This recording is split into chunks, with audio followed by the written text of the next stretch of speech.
La team Touré Mamadou est fâché parce que le président Laurent Gbagbo a refusé de passer sur le troisième pont d'Alassane Dramane Ouattara quand il est rentré en Côte d'Ivoire. Mais il fallait jusqu'à 3 ans pour que celui-ci puisse se prononcer. Parce que nous étions quand même, je crois, le 17 juin 2021, quand le président Laurent Gbagbo rentrait dans son pays.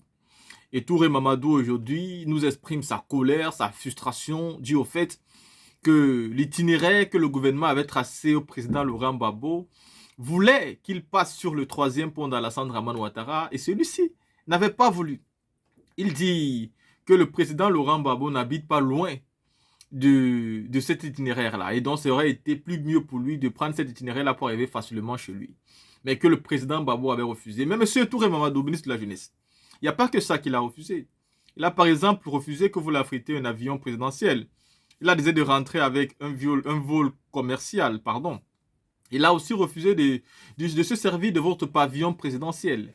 Il a décidé de faire comme tout le monde, de manière classique, comme tout le monde. Donc, il n'y a pas que ça. Donc, il ne faut pas choisir ce qu'il a refusé pour dire à vos militants.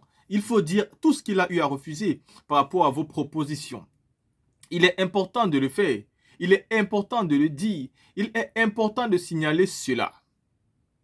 À côté de ça, la team, il y a une autre vidéo que je vais vous présenter, c'est celle de Dosso 1515 qui s'adresse à Charles Blé Goudé.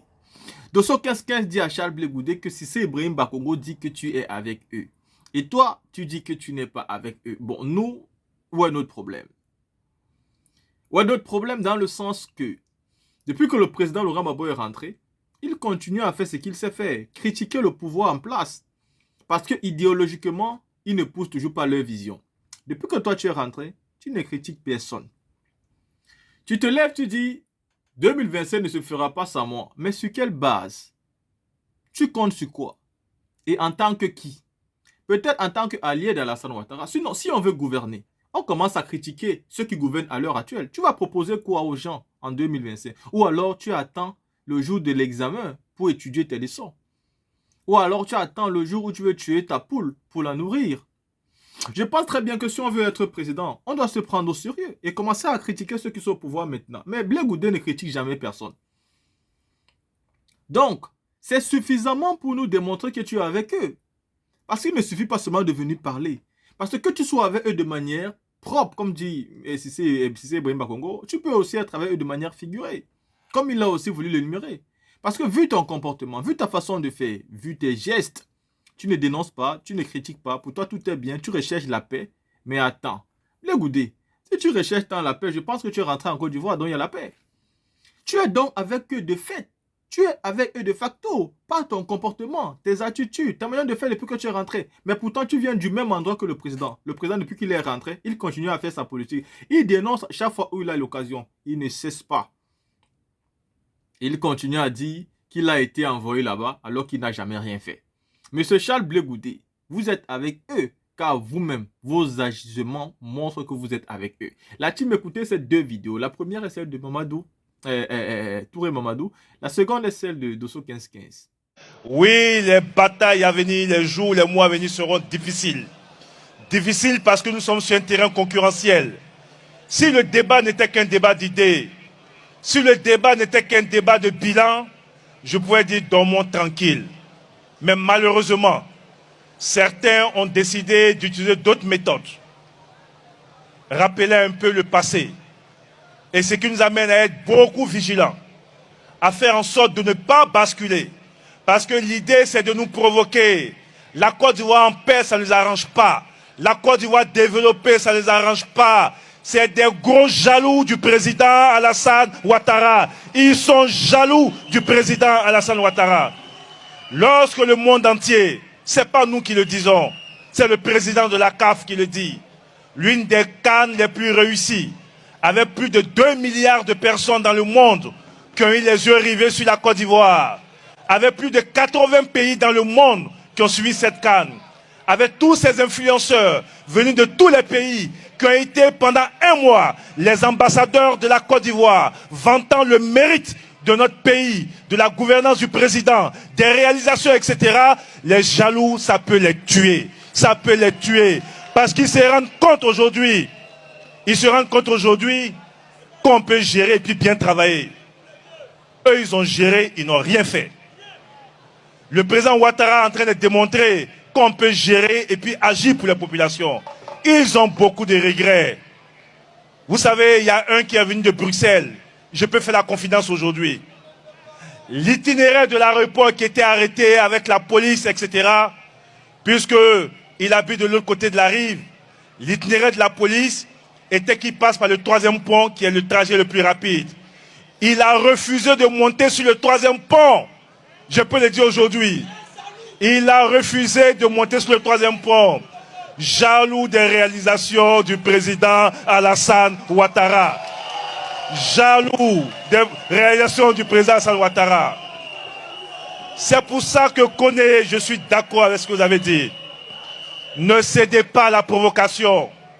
Ceux qui gagnent à la paix, c'est nous. Parce que c'est nous qui savons travailler. Ceux qui ne savent pas travailler, ils aiment quand il y a la guerre, quand tout est mélangé. Ceux qui gagnent à la paix, c'est nous. C'est nous qui avons quelque chose à préserver.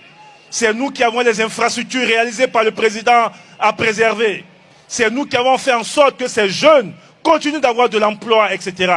C'est nous qui avons intérêt que le monde entier continue de chanter les louanges et le nom du président Alassane Ouattara. Ils n'ont aucun intérêt les autres.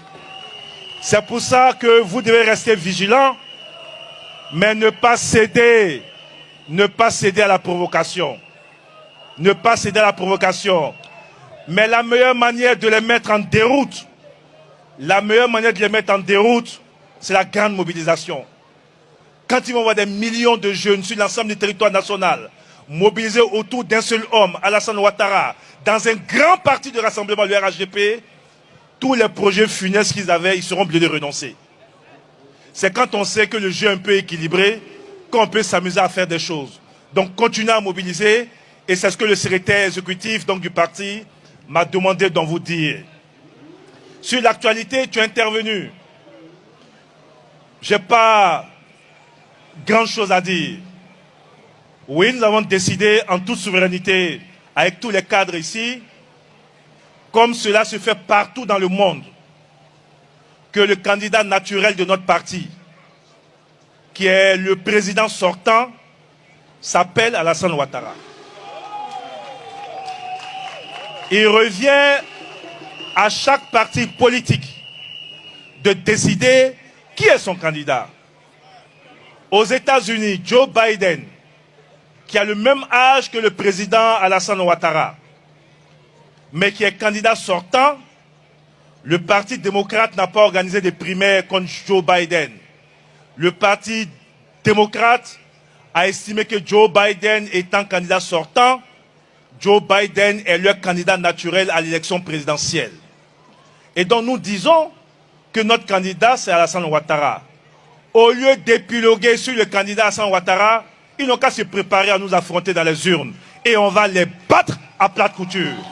Ils n'ont qu'à se préparer à nous affronter dans les urnes et on va les battre à plate couture. L'autre chose, c'est de dire qu'il faut rajeunir. Oui, on est d'accord. On est d'accord qu'il faut rajeunir. Mais Alassane Ouattara a commencé à rajeunir depuis 10 ans. Et ça, il faut le dire.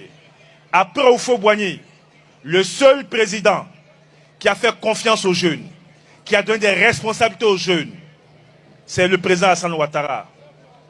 Je vois ici qu'en 2011, les Keramoko Yayoro, les Doumbia, Alphonse Soro et autres ont été promus à l'Assemblée nationale comme jeunes députés. Qui nous disent, eux, tous ces jeunes qui les ont suivis pendant des années, ils ont fait confiance à combien de jeunes en les... Le secrétaire exécutif du RHDP.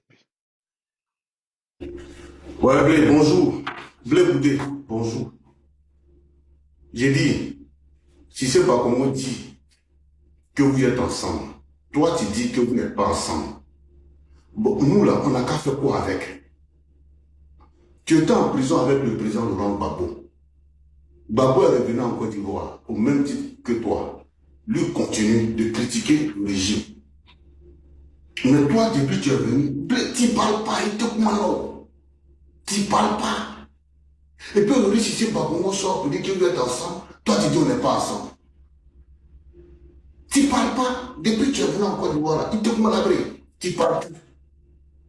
Si c'est pas Congo vient dire maintenant que je suis ensemble avec Blé. Pourtant, si c'est pas Congo, là, c'est pas n'importe qui aujourd'hui à la RDP. C'est quand même le secrétaire exécutif du parti. Pour ne même pas dire que c'est celui-là qui donne une orientation politique à la politique du parti, du RDP au jour d'aujourd'hui. Maintenant, lui, il dit que vous êtes ensemble. Il n'a jamais dit que je suis ensemble avec Soutoussou. Il n'a pas cité Soutoussou. Il n'a pas cité Damana Diapikas. Il n'a pas cité quelqu'un d'autre. C'est toi seulement qui l'a cité. Tu veux que nous, on a dit quoi? Bon, Blé, tu vois, aussi tu es le seul prisonnier politique que moi je vois. Celui qui est venu de prison. Mais aujourd'hui en Côte d'Ivoire, qui a un cortège qui fait des tournées. Pourtant, toi-même, tu dis que ton argent est bloqué par ce même gouvernement-là. Bon, tourner là, l'argent de tourner là, tu quittes avec ça où? Cortège là. Qui t'a donné cortège là? Voilà. On peut comprendre que Babo Laurent, le président Babo, est un cortège parce que c'est un ancien président. Donc les Damana, Picasso peuvent monter avec lui quand il fait ses tournées. Il peut même prêter souvent des voitures à ses membres du bureau pour faire des tournées. Mais toi, tu es seul avec ton cogène. Mais tu as cortège. Et puis aujourd'hui, si c'est Bakongo vient s'asseoir pour dire que vous êtes ensemble, toi tu dis non, on n'est pas ensemble. Bon, tu veux que nous on pense quoi? Blé, pardon, où nous on est aujourd'hui là? Moi particulièrement, j'ai deux problèmes. Mon premier problème, c'est que mon mentor Guillaume Soro rentre en Côte d'Ivoire et participe aux élections de 2025. Mon deuxième problème, c'est que le nom du président Laurent Gbagbo soit inscrit sur la liste électorale. Qu'il participe aux élections de 2025. Pardon, Yachi. Va voir si c'est pas Congo, vous allez régler votre problème en famille. C'est une affaire de famille. Allez-y régler ça, nous ne pas. Il s'avère à Kala pour ce qu'on en fera ou rien. Il can en fera ou rien. Actuellement, les nerfs sont tendus. Les nerfs sont tendus. Va là-bas, tu vas régler ça avec si c'est pas Congo. Akala n'a pas de il s'avère, il can en fera ou rien. Akala n'a pas de